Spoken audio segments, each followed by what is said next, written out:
Dans les vidéos précédentes, nous vous avons expliqué les raisons qui justifient l'optimisation des cartes de carburant de la moto. À présent, nous allons montrer comment effectuer un tuning avancé à l'aide de Jack4Bike.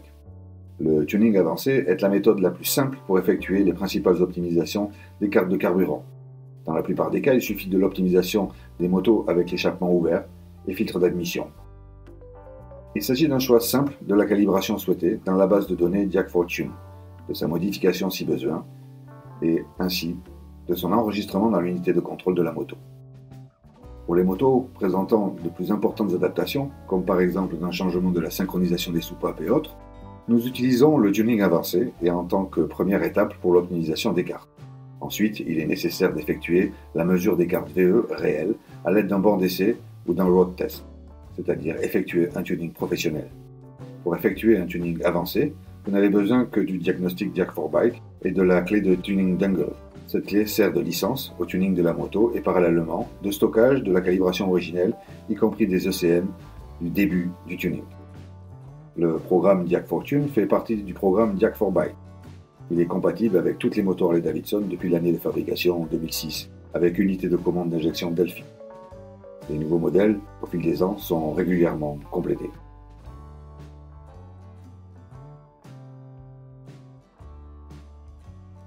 Tout d'abord, il faut brancher la moto, que nous voulons optimiser, au chargeur. Tout au long de l'optimisation, il faut laisser l'embrayage allumé assez longtemps, ce qui peut poser problème aux batteries moins récentes.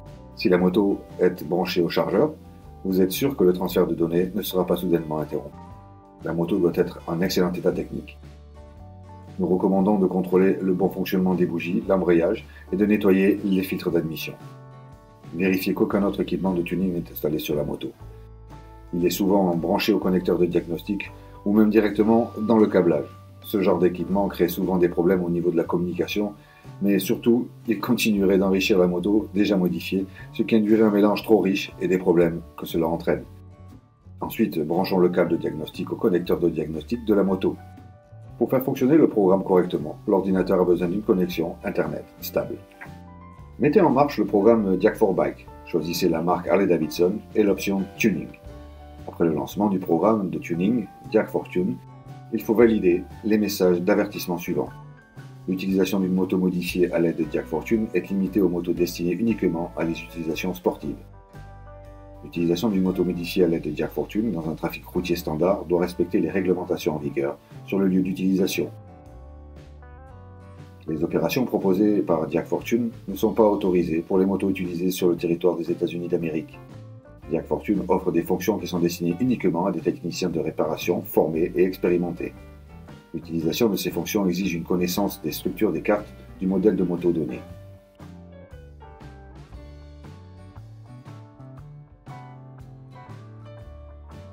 La première étape du tuning est le dénommé couplage de la clé de tuning avec la moto.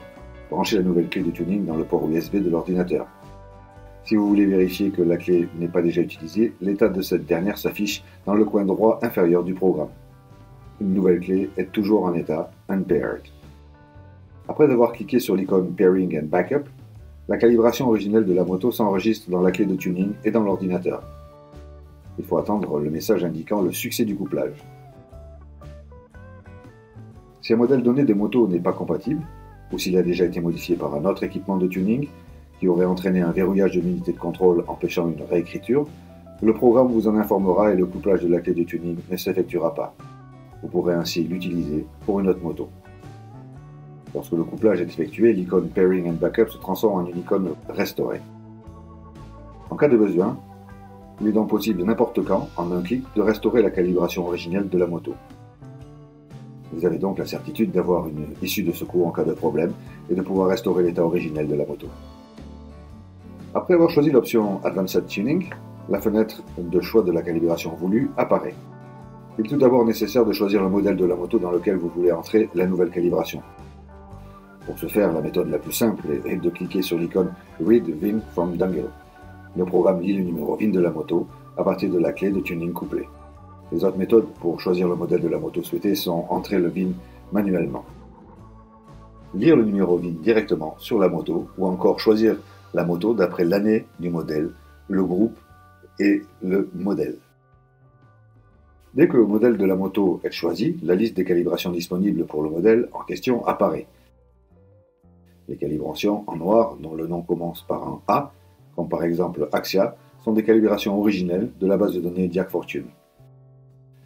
Les calibrations en vert, dont le nom commence par un C, comme par exemple Customer, sont des calibrations que vous avez créées ou les calibrations originelles copiées des motos que vous avez couplées auparavant.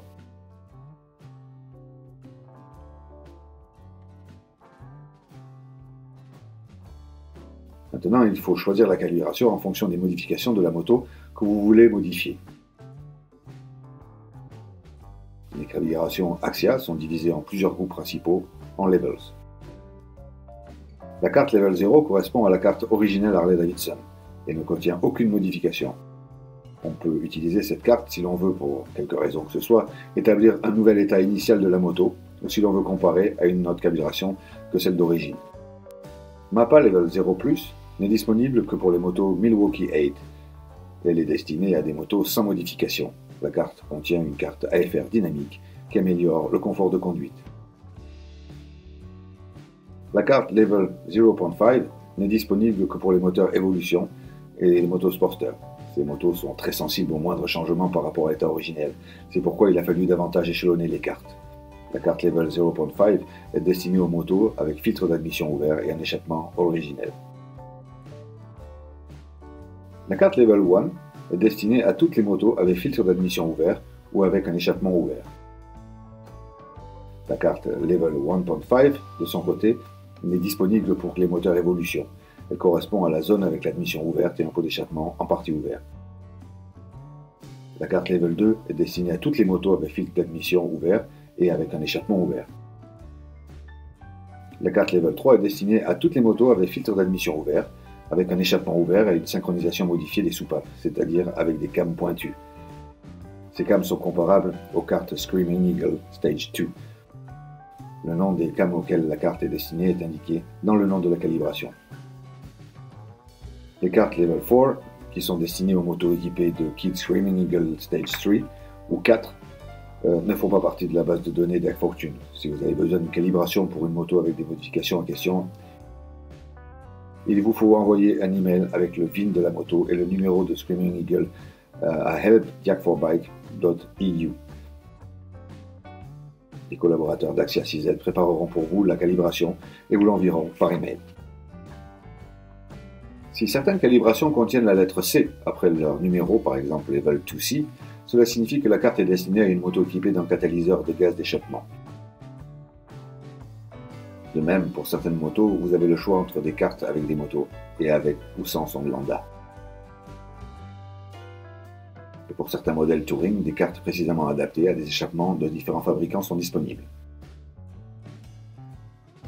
Sur l'écran de choix de la calibration, vous trouverez également le bouton Edit, qui vous permettra de renommer la calibration choisie. Cette fonction ne peut être utilisée que pour des calibrations clients dont la couleur verte. Les calibrations Diag Fortune peuvent être renommées. Avec le bouton Delete, vous pouvez effacer la calibration client de la base de données. Le bouton Export vous permet de créer un fichier à partir de la calibration choisie et de l'envoyer par exemple par email. Avec le bouton Import, vous pouvez ensuite insérer le fichier de la calibration dans la base de données.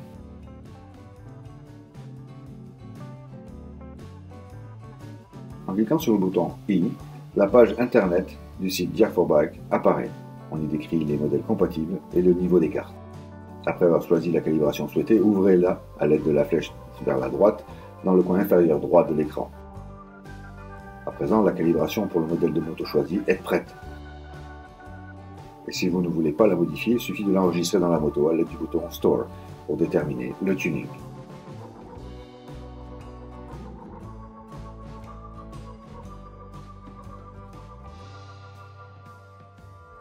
Nous voulons néanmoins décrire ici toutes les cartes disponibles ainsi que leurs modifications potentielles.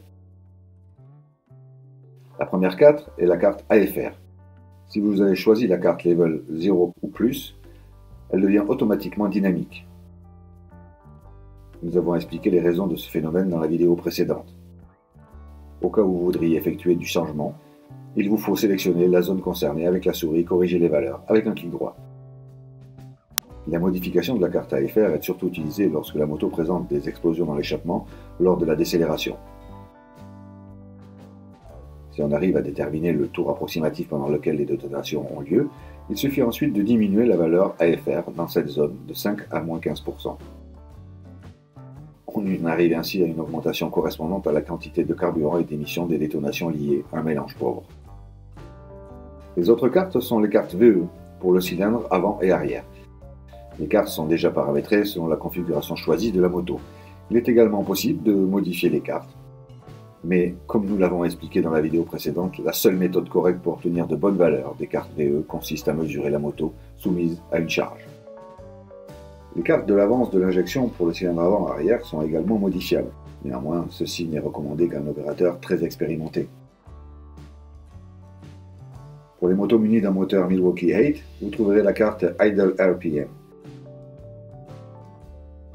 La carte décrit les ralentis en fonction des caractéristiques techniques du moteur et les temps de marche du moteur en secondes. Au cas où vous voudriez diminuer les ralentis du moteur, nous recommandons de le faire sur la première ligne, c'est-à-dire pour les températures d'utilisation du moteur à partir de 96 degrés Celsius.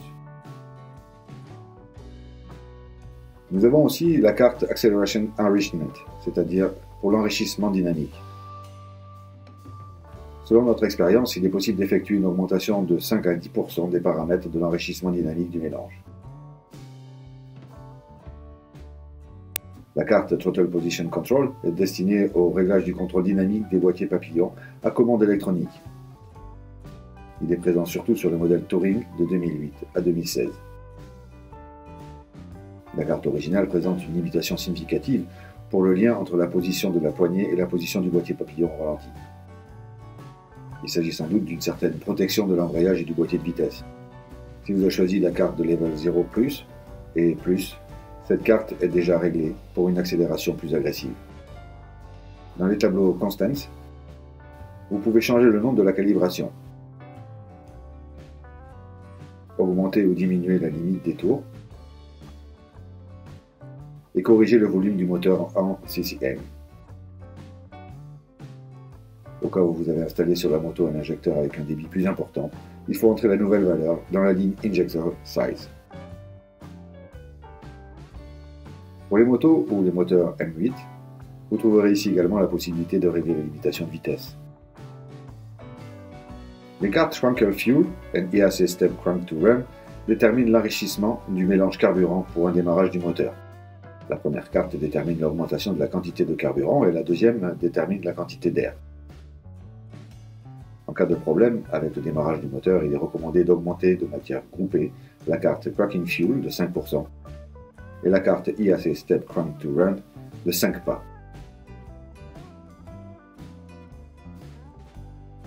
Les valeurs Warm Up Enrichment et EAC Step Warm Up déterminent l'enrichissement du mélange carburant peu après le démarrage du moteur. En cas de moteur instable, peu après le démarrage, il est recommandé d'augmenter de manière groupée la carte Warm Up Enrichment de 5% et la carte EAC Step Warm Up de 5 pas.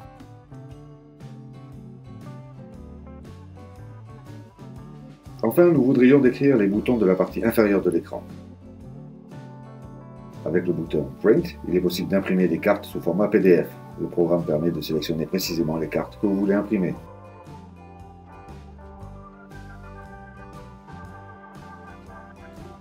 Avec le bouton Graph, il est possible d'afficher la carte de votre choix en 3D.